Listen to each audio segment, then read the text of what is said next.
In today's Leeds news, Leeds transfer stance, no truth in current links, Newcastle make Muniz move, and today's rumour mill stories on Josh Brownhill.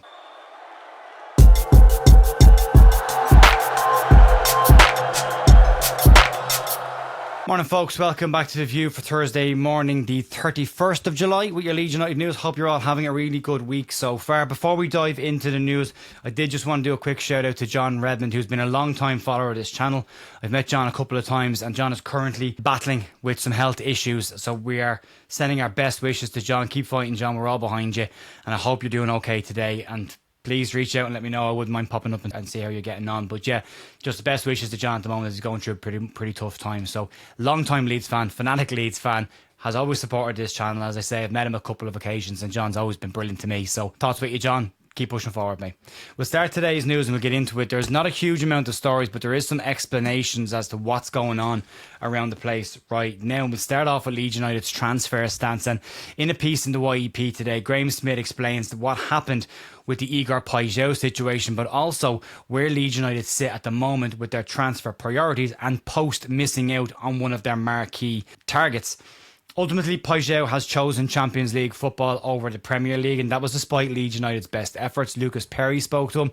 Leeds hierarchy were given good guarantees that everything was fine. They agreed terms with him. There was no issue on the player's side, and it was described by the players' representatives as an incredibly tough decision for Pajot to make, but ultimately he went with Champions League football. Leeds did view Pajot as being a bit of a stretch target, and they want to continue to do that, and they felt that it was a transfer that was worth pursuing, and Leeds want to keep pursuing these types of targets despite the fact they might just take a little bit longer than fans want.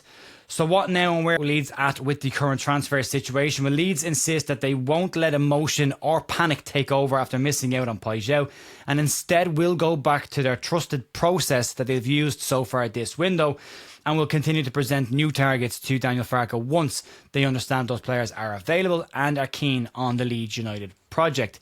The issue for Leeds in the pursuit of Pajot is that Leeds have shown their financial hand in this situation, so any moves that Leeds make now, other clubs will know Leeds have got a little bit of cash to spend and might try and take advantage of that situation. Leeds are said to be willing to wait for other high profile options to become available and will continue to push for stretch targets. Leeds accept the fact that this is not what fans want to hear and they would like to see them getting the deals done quickly, but Leeds believe that this is the best process in order to get the right targets and the right calibre that will be better than what we've got in the squad right now. Everybody has been asking, we've seen it in the comments all week, about Leeds getting a marquee signing and Leeds needing a cherry on top of the cake, and that might just take a little bit more time, and at this point in the transfer window, patience from the fan base is needed, despite the fact it might be slipping away from some people, but Leeds shouldn't drop into panic.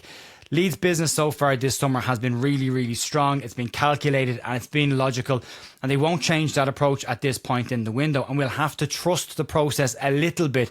And I personally would like to give Adam Underwood a little bit of patience and a little bit of trust after what he's brought in so far this summer and the calibre of player that he brought in so far, especially the likes of Lucas Perry and Anton Stack. They should be viewed as high profile signings for Leeds United at this point. So maybe the recruitment team just deserves some grace at this moment and trust in the process to get the next set of deals lined up. And I'm okay with that. It's very quiet at the moment. No one likes it when it's this quiet. It usually means Leeds are really busy when it's this quiet.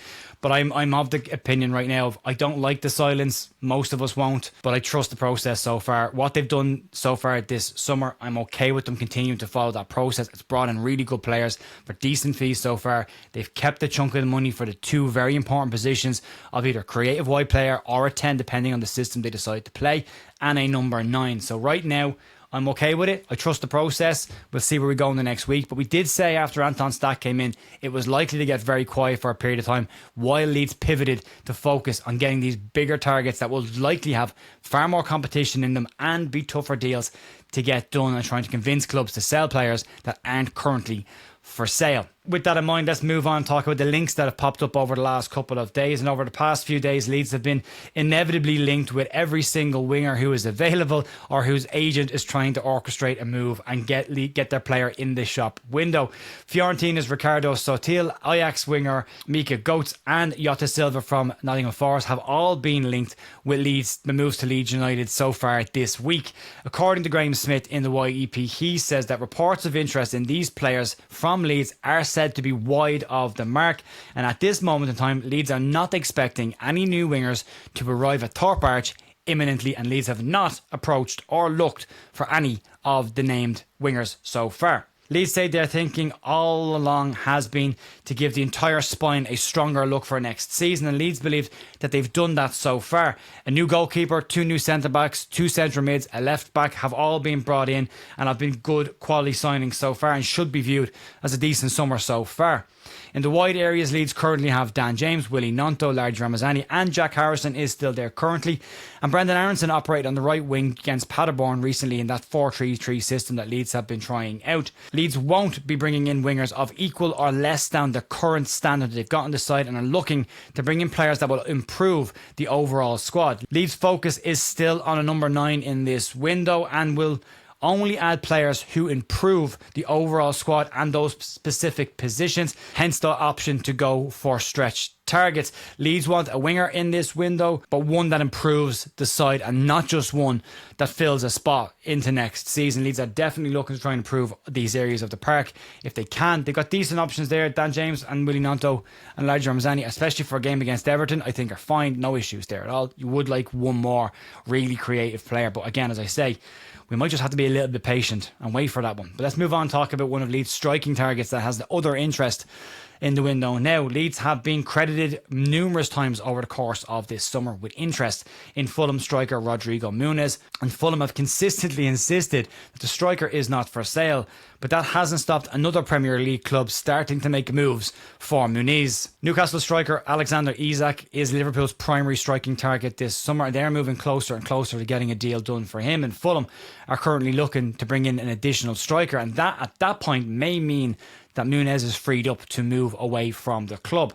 Leeds have several targets in the number 9 position, but Muniz is described as Leeds' preferred option in that position, according to the Daily Mail, so take that with a pinch of salt. They've not been accurate this summer pretty much at all.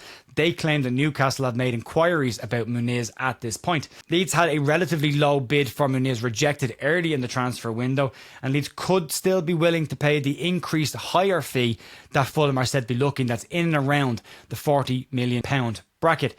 Newcastle can obviously offer Champions League football to Muniz, but Leeds can offer a starting position, which is said to be the main reason that Muniz is looking to move away from Fulham. At this point, the link, as I say, is from the Daily Mail, so you should apply some level of scepticism with that, but the story does just say that they've inquired about the availability. Leeds have done the same. They've both been told the player's not for sale, so it hasn't really moved anybody forward in that situation. But Leeds are not going to get a free run at any player. We don't have an entitlement to get every player we go for. That's how transfer windows work. But if we are looking for that cherry on top of the cake, these are the kind of players Leeds need to go for, but they will obviously attract further interest from other clubs, more established top-end Premier League clubs at this point, and Leeds will have to try and fight for them and put their project forward and hope that these players can see where Leeds are trying to go over the next couple of years. Let's move into the rumour mill territory for today, and again I always say take these with a pinch of salt, and there's only one story to talk about today, and that's Josh Brownhill. Josh Brownhill left Burnley this week and is now available on a free transfer for clubs. Brownhill last season was Burnley's most influential attacking player, and in 39 championship starts he scored 18 goals and added 6 assists, and his combined GNA of 24 in the championship last season is incredibly impressive. According to reports, Brownhill has been offered a long-term deal by Leicester City, but the player is said to be very keen on the Leeds United project, but it's unclear at this point whether Leeds United are as keen on Brownhill as he is on Leeds United's project. There are some very loose reports today claiming that Leeds do have some level of interest in Brownhill, and as a free transfer, it could represent a very smart piece of business should Leeds decide to make a move for him. During Burnley's previous Premier League stint, Brownhill scored 4 goals, added 2 assists in a side that went down without much of a fight, but his form last season has shown there is a really strong attacking player and set-piece taker in the player. Some Leeds fans may view a player like Brownhill as being slightly underwhelming, but I think when you apply a free transfer to that, and the fact that he is 29 years of age and brings a lot of experience, plus the fact that he's a good solid set-piece taker, has a good track record on set pieces, and the output that he put in last season for Burnley, personally, my personal take would be I would bite your hand off to take a Josh Brownhill in for free at this point of a summer. He might not be a starter for Leeds, he might be a squad player, but he would give Leeds that option if they decided to move from a 4-3-3 to a 4-2-3-1, or just have a more attacking central midfield option in there. Brownhill would give them that option, and a free transfer for me would be an absolute no-brainer. I like Josh Brownhill. I liked him last year when Leeds were linked to him last summer. What he did last season for Burnley was incredible. Very, very strong player from the centre of the park. Would be a very smart signing for Leeds if they could do. But right now, as I say, it's very much a rumour, very much pinch of salt on this. The player apparently likes Leeds and would be interested in a Premier League move to Leeds over a Championship move to Leicester. Whether Leeds see the same value in him remains to be seen, and we'll have to see over the next coming weeks and days. But yeah, an interesting one, and a player I personally will be very keen to bring into Leeds, especially because he won't cost you a transfer fee. Folks, that'll be it for me today. Massive thanks as always for supporting the channel, especially during this quieter period, the window. I will be back tomorrow morning for more Leeds news. We've got the weekly wrap on Saturday, the morning live stream, where we talk about all the stories of the week and see where they have all gone to. And also you can support the channel as well through our Fanatics links down below. You can check them out if you want to help support the channel. That's the best way to do it right now. Outside that, enjoy the rest of your day, and I'll talk to you soon. See ya.